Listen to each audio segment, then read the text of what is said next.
우리 예수님의 대계명 비전을 계속 나누고 있습니다. 다시 한번 말씀드리지만 철학이 없으면 우리가 중심을 못 잡고 신앙이 흔들리게 됩니다. 그래서 우리가 어떤 사상을 가져야 되는가 하는 것들을 꼭 잊지 말고 하나님이 주신 세계관을 가지고 이 세상을 이겨나가야 될 줄 믿습니다. 자, 우리 같이 한번 신명기 6장 4절 7절 읽겠습니다. 시작. 이스라엘아 들으라. 우리 하나님 여호와는 오직 유일하신 여호와시니 너는 마음을 다하고 뜻을 다하고 힘을 다하여 내 하나님 여호와를 사랑하라. 오늘 내가 네게 명하는 이 말씀을 너는 마음에 새기고 내 자녀에게 부지런히 가르치며 집에 앉았을 때든지 길을 갈 때든지 누웠을 때든지 일어날 때든지 이 말씀을 강론할 것이며. 아멘. 자, 우리 D6는 핵심이 하나님 경외고요. 비전은 하나님 사랑입니다. 그리고 이웃 사랑이죠. 우리의 책임은 자녀에게 부지런히 가르치는 거고 하나님께 주신 그 은혜의 결과는 번성하고 형통하는 길이 우리 가운데 놓여져 있습니다. 자, 그 핵심적인 책인 우리 이 D6 DNA라고 하는 책을 계속 보고 있고 오늘과 이제 다음 한 번만 보면은 모두 끝나는 것 같습니다. 전도와 교육에 대해서 지난주에 함께 보았고요. 이제 이번 주는 여러분들 가정을 돕는 가정의 대화를 돕는 그런 중요한 주제이기도 합니다. 단계별 부모 돕기라고 했는데요. 한마디로 1단계, 2단계, 3단계에서 대화를 어떻게 깊게 들어갈 것인가에 대한 부분들을 이 로런토라는 분이 실천신학을 전공을 했고 또 우리에게 이제 몇 가지 팁들을 제공하는데 성경적인 팁을 제공을 해요. 그래서 이 의사소통의 3단계를 통해서 우리 가족들이 더 깊은 대화를 나눴으면 좋겠다 하는 의미로서 우리 이제 신명기 6장의 기준을 둔 예수님의 대계명의 기초를 둔 가정은 어떤 대화가 이루어져야 되는가, 어떻게 대화가 이루어져야 되는가 하는 것들을 보았으면 좋겠습니다. 우리 같이 한번 읽어볼까요? 시작. 먼저 자녀들과 친밀해져라. 그러면 당신은 그들이 하나님과 친밀해지는 것을 도울 수 있다. 아멘이 저절로 나오네요. 여러분, 친밀하지 않으면 어떻게 우리가 영향력을 줄 수 있겠습니까? 존중하는 사람, 친한 사람의 영향력을 받죠. 그래서 친해져 갖고 그러면 하나님과 친하게 만들 수 있다라고 하는 것입니다. 자, 가정 단계별 부모 돕기라고 하는데요. 이 대화에는 깊이가 있어요. 그래서 여기 보면은 해안가에서 노는 모래놀이 같은 그런 대화가 있고요. 그 다음에 얕은 물가, 이 얕은 물가를 그냥 스노클링, 그냥 스노클이라고도 불러요. 스노클처럼 이 바다 위를 붕 떠갖고 이 바다 속을 보는 그 정도의 또 대화가 있고 얕은 대화죠. 그리고 이제 깊은 대화, 스쿠버처럼 들어가서 깊은 대화를 나눌 수가 있다. 그래서 자녀와의 의사소통 방법을 이제 보는 것입니다. 이거는 뭐 자녀뿐만 아니라 사람들과의 관계에서도 우리가 어떻게 대화를 나누며 이제 어떻게 깊은 대화까지 들어갈 수 있는가 하는 부분들이 중요하겠죠. 이런 깊은 마음을 가지면 깊은 영향력을 줄 수 있다라고 하는 걸 알 수가 있습니다. 자, 여기 보면은 1단계는 모래성 쌓기와 같은 거예요. 대부분의 부모는 해변 모래 위에 있습니다. 간단한 경험을 묻는 질문을 하고 그날에 있었던 일을 주고받고 갈등을 일으킬 소지가 없는 대화들이에요, 주로. 그런데 2단계에 들어가면은 스노클링과 같은 거예요. 쌍방향 대화를 합니다. 많은 부부가 얕은 물속에 있습니다. 그래서 감정과 의견을 물어봅니다. 그리고 자녀들의 정신적인 사고 과정을 지도할 방법을 찾아보려고 합니다. 이때는 다분히 갈등의 소지가 생길 수도 있는 대화가 생기기도 합니다. 왜냐하면 이 감정과 의견을 물어보고 쌍방 얘기하다 보면은 이 토론이 있다 보면은 서로 주장이 있을 수 있다 하는 것을 알 수 있습니다. 그런데 3단계 스쿠버 같은 대화는 어떠냐? 아주 소수의 부모가 깊은 물속에 들어가 있습니다. 욕구와 필요와 신앙에 관해 묻습니다. 자기 신앙에 대해서 깊이 대화할 수 있는 자녀들이 있다면 이거 3단계에 들어가는 겁니다.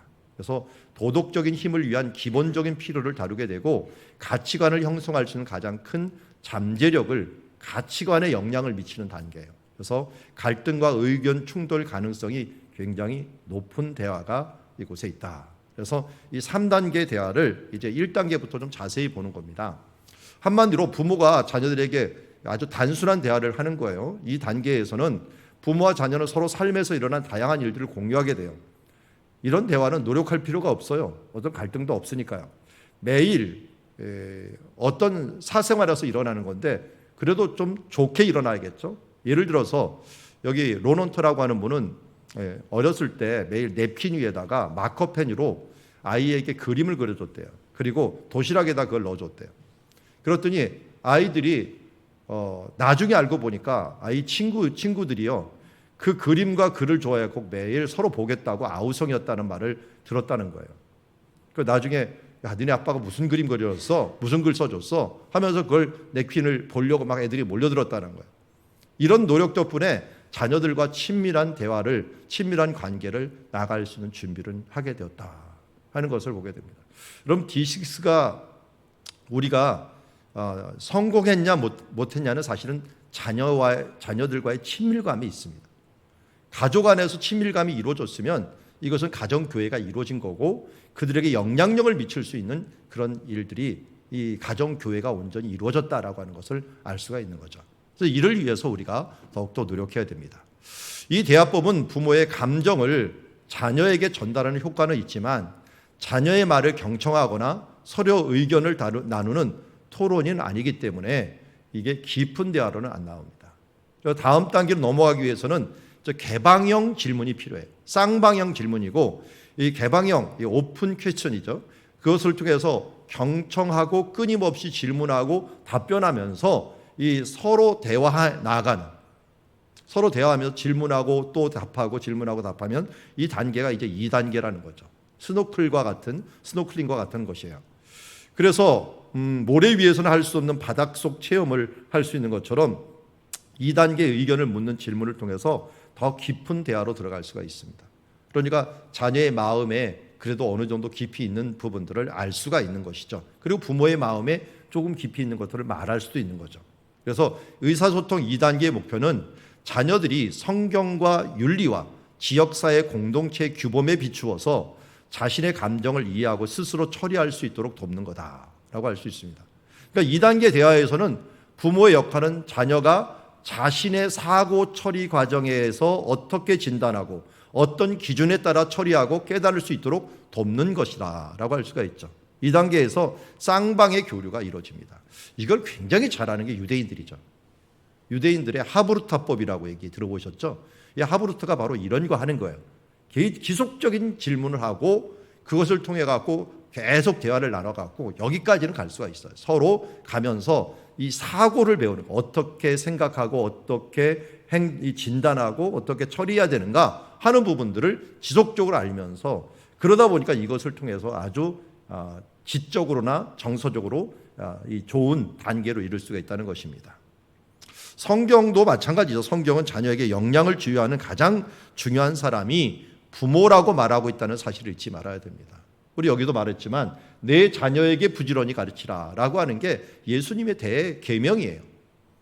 그러니까 자녀에게 가장 큰 영향력을 주는 게 부모이기 때문에 부모하고 끊임없는 대화를 통해 갖고 아이들의 생각, 사고 방식, 사고 처리 과정, 진단하고 또 어떤 기준으로 이것을 행해야 되는지를 부모를 통하여 배운다는 거예요. 일방적인 것이 아니라 서로 이야기하면서 그것을 대화를 통해서 나아간다 하는 것을 우리에게 말씀하고 있습니다. 자, 그러면 3단계가 굉장히 중요하겠죠.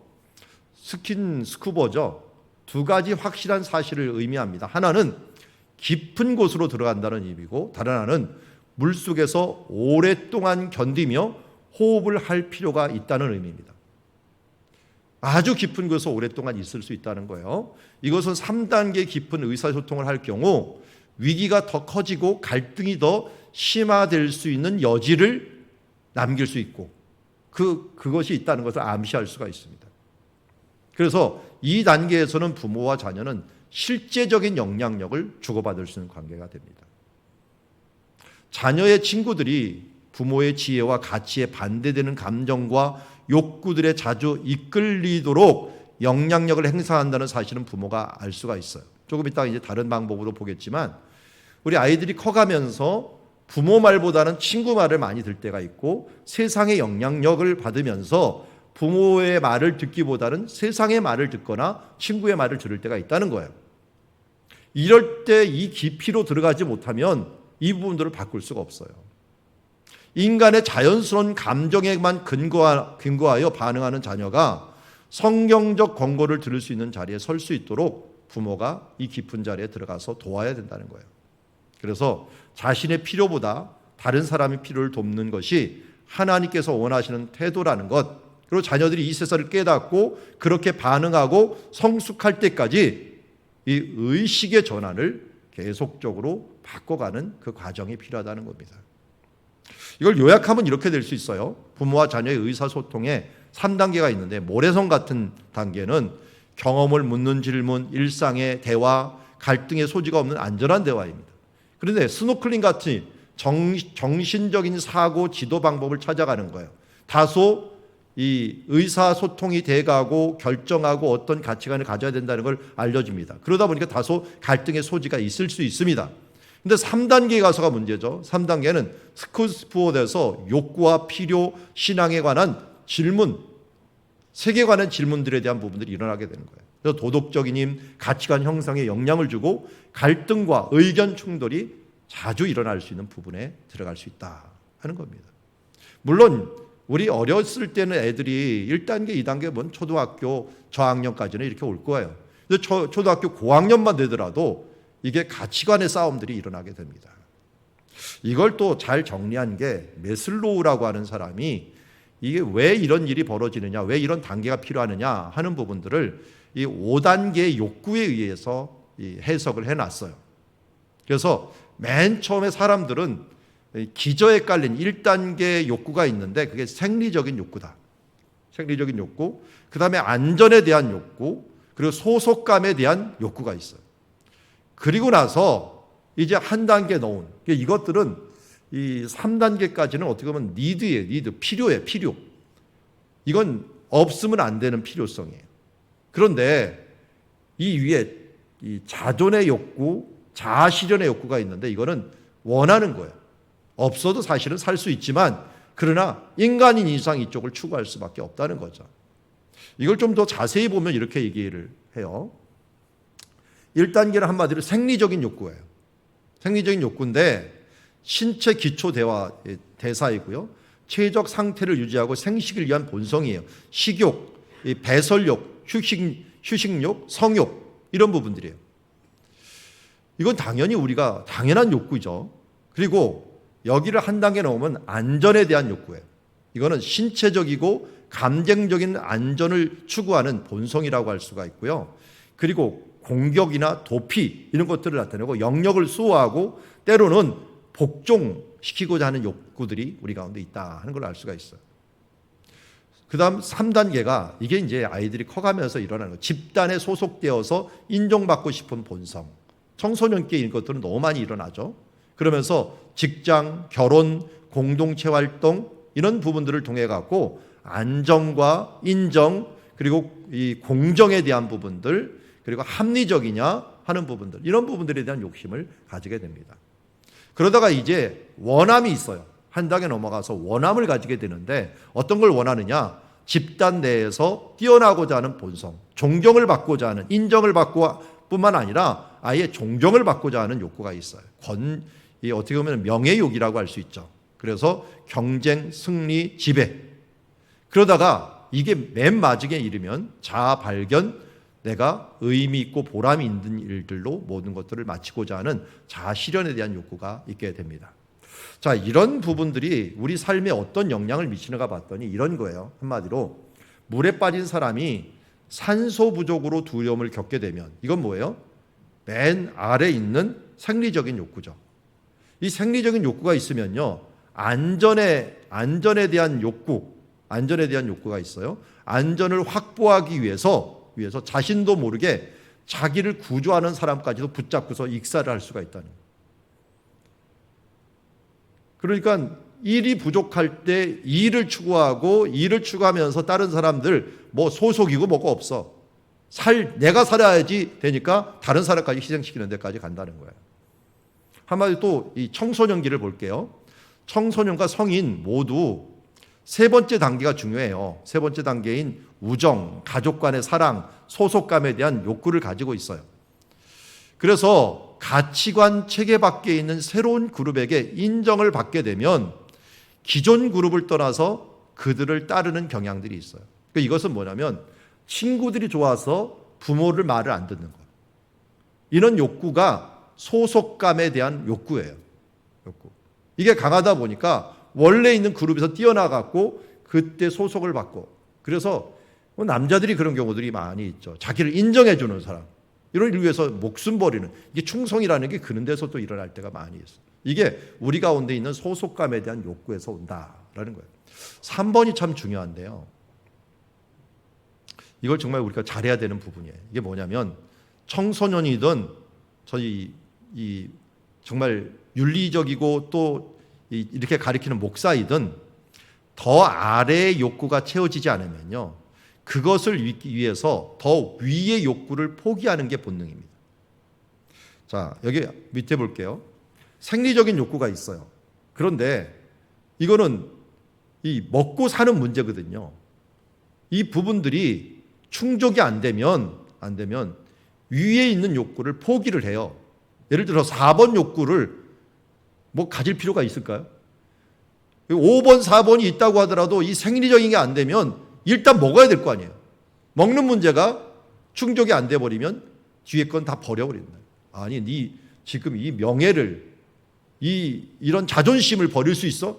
자존심이 뭐가 필요해? 지금 이 살고 죽는 문제인데. 그게 이제 아래에 있는 욕구가 그만큼 중요하다는 거예요. 여기서 이제 주목할 것 중에 하나가 일본의 성욕도 있어요. 성욕. 성욕이 충족이 안 되면 존경을 받거나 자아실현이나 소속이고 뭐고 다 때려친다는 거예요. 이런 것 때문에 기초적인 욕구가 안 되면은 이제 문제를 발생시키는 성인들이 많이 생기게 되는 거예요. 이걸 성경에서도 이야기를 해요. 4번에 보면 바울은 결혼해야 되는 이유가 성적 욕구를 만족해 함으로써 간음의 죄를 피하기 위해서라고 설명을 하기도 해요. 성적 욕구가 그 사람한테 가득한데 그 기초 욕구를 만족을 못하다 보니까 거룩한 삶을 사는 척했지만 이게 안 돼 버려 갖고 그로 인하여 범죄하는 일들은 없게 하라는 거예요. 그 기초 욕구에 안정감을 갖지 못하면 위에 있는 욕구는 무너져 버린다는 거예요. 성경은 그래서 이 5단계에서 한 단계 한 단계를 뛰어넘으라는 거예요. 이걸 완성하지 않고 넘어가 버리면 성인 아이가 돼 버리는 거죠. 그럼 나중에 가면 아주 기초적인 부분들에서 무너져 있어 갖고 아무리 쌓았던 공든탑이 확 무너져 버리는 결과들을 가지게 된다는 겁니다.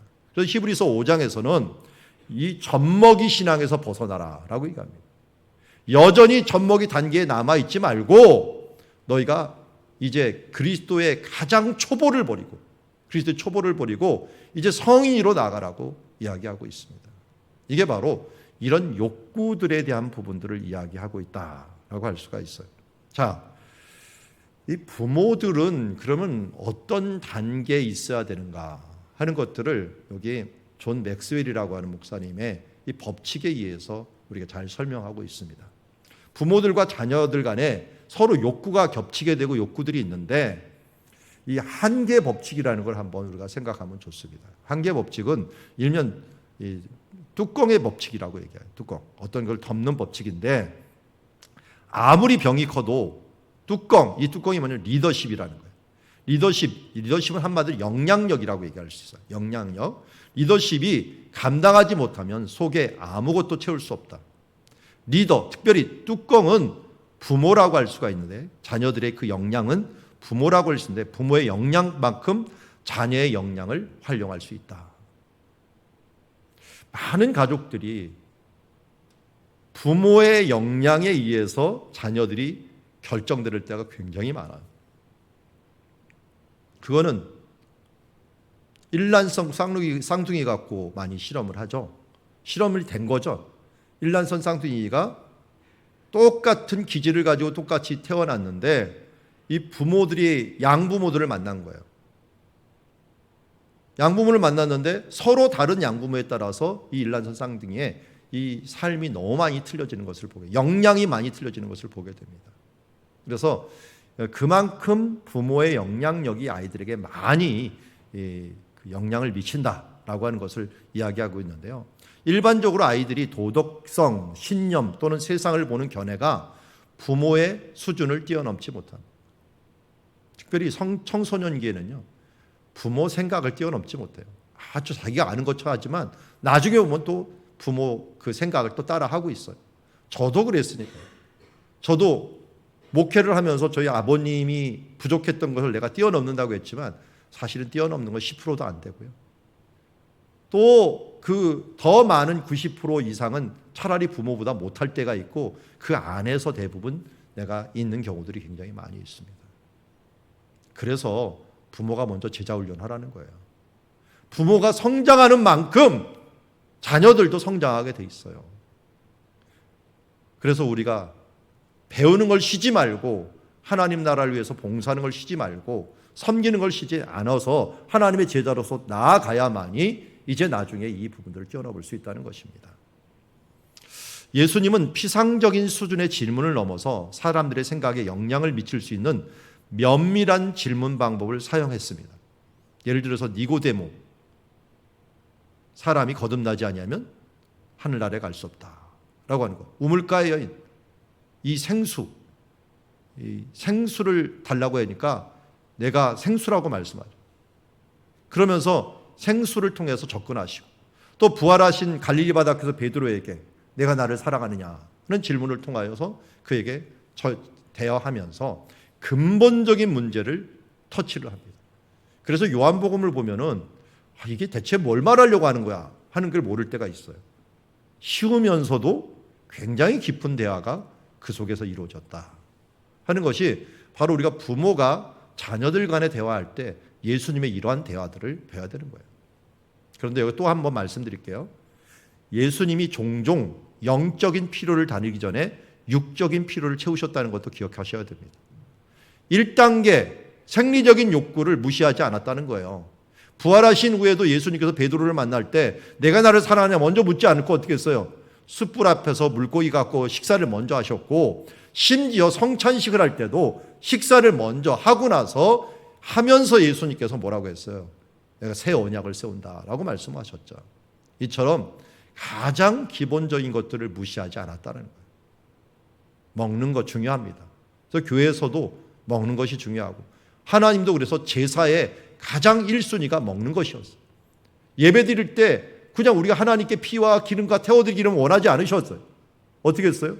그 제물을 가지고 태워드리고 하나님께 기본적으로 태워드린 다음에 우리가 또 한편에는 요리할 수 있고 요리하고 난 다음에 소망을 가지고 조금만 있으면 먹을 수 있도록 저희도 사마리아인들이 하는 유월절을 갔는데요.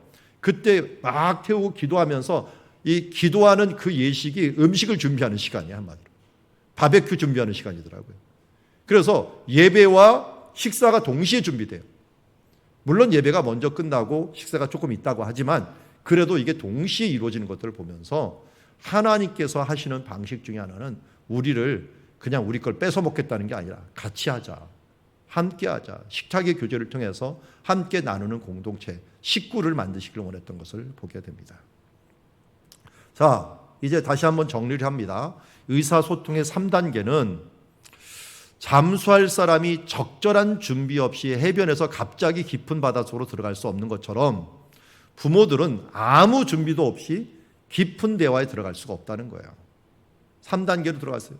나도 깊은 대화를 아이들과 하고 싶어.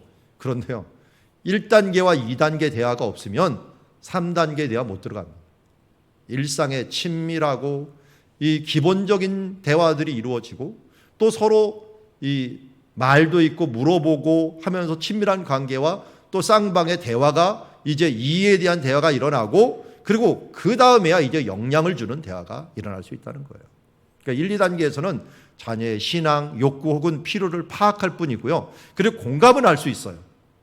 그래서 여기에서 그들의 필요도 알고 그들의 원함이 무엇인가 하는 것들을 알 수가 있어요. 그런데 필요와 원함에 대해서 혼동을 하면 안 돼요. 왜냐하면 진짜 필요한 게 있고 원하는 게 있어요. 근데 원하는 거 다 사주면 안 되죠. 왜? 이 사람에게 정말 필요한 게 뭔가는 알아야죠. 생리적인 욕구라든지 안전에 대한 욕구, 이런 부분들은 필요한 거예요. 필요한 거. 이건 반드시 제공을 해줘야 돼요. 이거 제공 못 받은 아이들이 정서적으로 힘들어하죠. 고아원 애들, 안전에 대한 부분들. 이런 거 국가에서 아무리 주더라도 이 안정감을 못 얻는 거예요. 그래서 잘못했다가는 인간의 물절지한 욕망을 정당화할 때 한마디로 성경을 무시할 수 있는, 그런 성경의 권위를 무시할 수 있는 일이 벌어진다는 것입니다. 3단계에서 어떻게 생각하고 느끼고 행동할지에 대한 지혜를, 이제는 가치관을 배우게 되는 거죠. 이 6번을 잘 보면 재미난 말이에요. 자녀는 부모와 나눈 대화 내용을 대부분 기억하지 못합니다. 그러면 대화하지 말아야 돼요? 그 자녀들이 근데 절대 잊지 않는 것이 하나가 있어요. 우리 부모는 나와 대화를 한 번도 안 해줬어. 이건 안 잊어버려요. 한마디로 뭐냐면 해준 건 다 잊어버리고 안 해준 것만 기억하는 게 자식들이라는 거예요. 여러분 그러지 않아요? 그런데 안 해주면 큰일 나요. 안정감이 없어요. 근데 기억이 안 나는 것 같지만 위기 상황에 또 어떤 것을 결정할 순간에 어떤 주저함 없이 뭐를 행하려고 할 때 나도 모르게 부모에게 영향을 받은 것이 나오게 되는 거예요. 이게 가치관이고 이게 세계관이에요. 어떤 일을 할 때 주저함 없이 나오는 일, 나오는 행동과 말, 교육 잘 받았다는 게 바로 그거예요. 교육 잘 받은 사람들은 삶에서 그냥 나도 모르게 나와요. 대화할 때도 나올 뿐만 아니라 일할 때도 보면 나와. 오늘 일하는 사람들, 어제는 조명 단다고 왔고 오늘은 에어컨 바꾼다고 왔어요.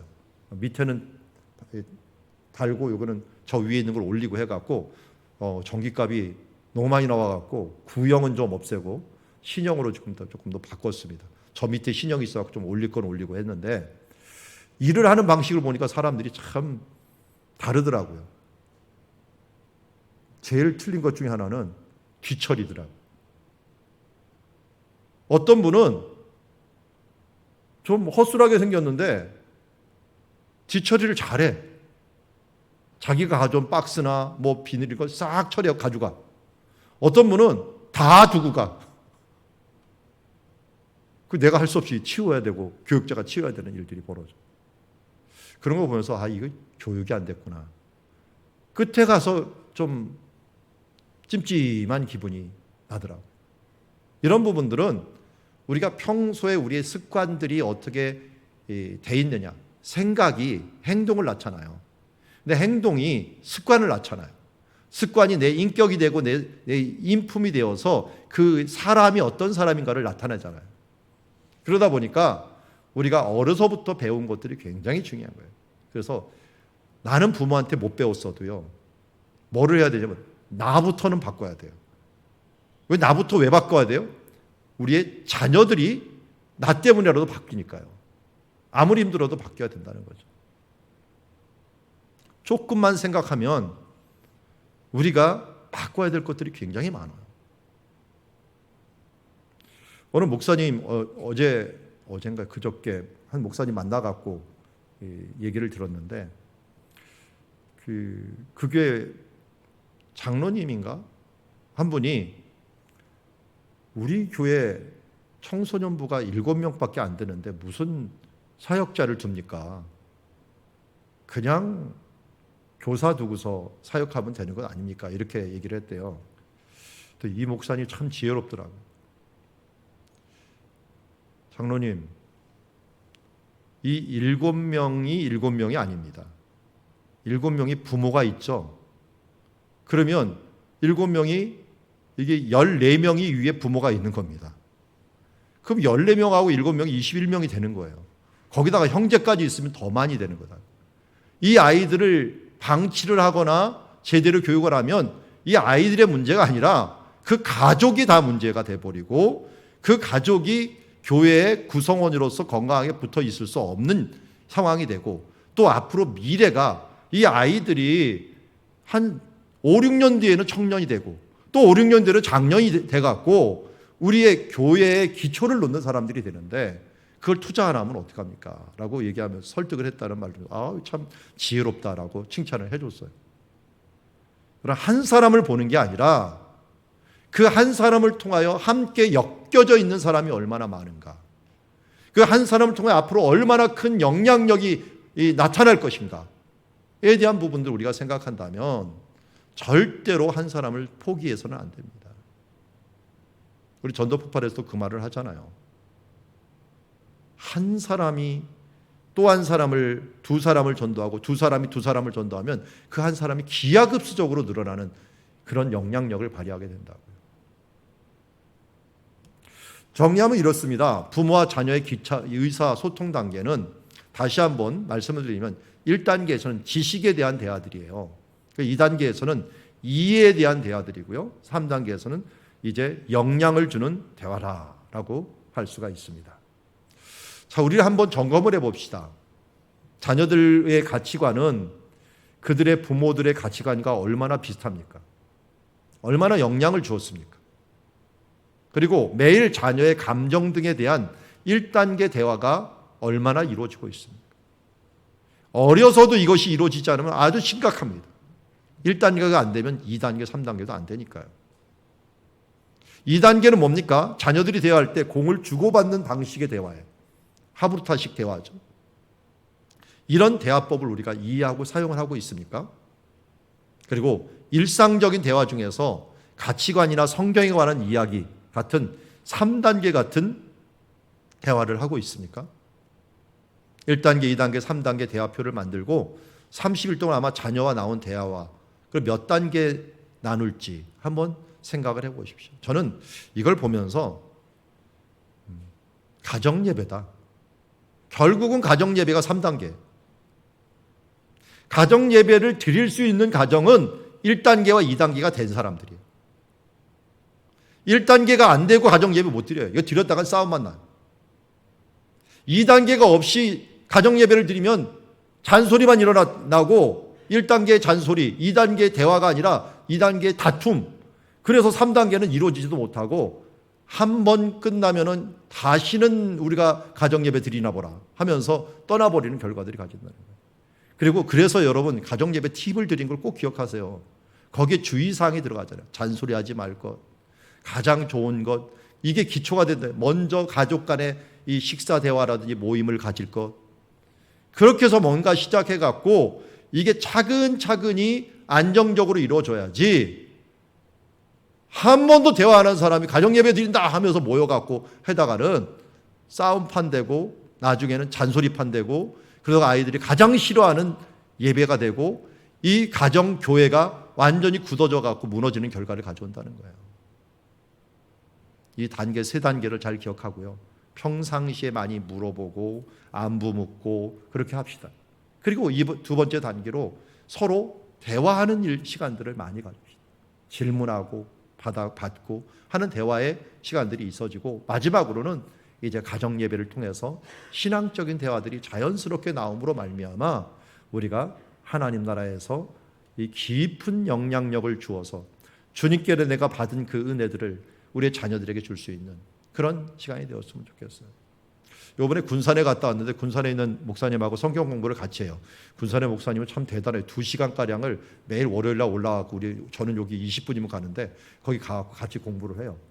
그분이 이제 제가 우리 교회 주보 나온 것들 보내고 또 거기 좋은 것들 보내주고 하면서 교류를 하는데 제가 이 설교 때 썼던 문구를 인쇄를 해갖고 화장실에다가 앞에다가 붙여놨더라고요. 그랬더니 화장실에 어디서 많이 본 문구가 하나가 있어. 이게 뭔가 봤더니 남자 화장실에다 붙여놨더라고요. 뭐가 붙여졌니? 얼마 전에 했던 거예요. 내가 받은 가장 큰 복은 복음을 받고 하나님의 자녀가 된 것이다. 이 복을 자녀에게 전하자. 이렇게 써놨더라고요. 사진을 찍어 왔어요. 제가. 우리는 써먹을 생각 안 하는데 거기를 잘 써먹었더라고요. 그래서 다시 한번 우리가 진짜 내 마음 깊숙이 내가 받은 복이 하나님의 자녀가 된 것이라고 한다면 우리 자녀들도 하나님의 자녀 되게 하셔야죠. 그리고 그 복음이 그렇게 중요하다고 한다면 우리 자녀에게도 이 중요한 복음을 전해줘야죠. 그럼 우리 하나님의 나라를 이루어갈 수 있는 주님의 자녀들이 되기를 원합니다. 자, 우리 이 시간이 같이 우리 가정 예배를 위해서 기도하기를 원합니다. 1단계, 하나님 우리 가정 속에 자연스러운 대화가 많이 있게 하여 주시옵소서. 2단계, 하나님 우리 가운데 서로 주고받는 대화들이 더 많아지게 하여 주시옵소서. 그리고 3단계, 영향을 주는 가정 예배가 있는 영향 주는 대화들이 많이 있게 하여 주시옵소서. 우리 부모와 자녀 간의 의사소통을 위해서 함께 기도하며 나가도록 하겠습니다. 하나님 아버지, 또 우리 가운데 소통이 있기를 원합니다. 하나님 아버지와 먼저 소통이 있기를 원합니다. 지식을 배우고 말씀을 듣고 또 그 이에 대한 소그룹 활동을 하고 그리고 그 말씀을 깊이 묵상하여 주님과 함께 교제하는 주의 자녀가 먼저 되기를 원합니다. 우리가 이 제자가 된 다음에 하나님의 자녀가 된 뒤에는 우리의 자녀들에게도 이러한 모습을 전해주기를 원합니다. 하나님에 대한 지식, 주여 세상을 살아가는 지식들을 나누고 이에 대한 대화들을 함께 주며 좀 영향을 줄 수 있는 주님의 자녀들이 되기를 원합니다. 주여, 오늘도 우리가 부족합니다. 주님, 우리 주님과의 관계도 부족하고 정말 자녀들 간의 관계도 참 부족합니다. 하나님 도와주시옵소서.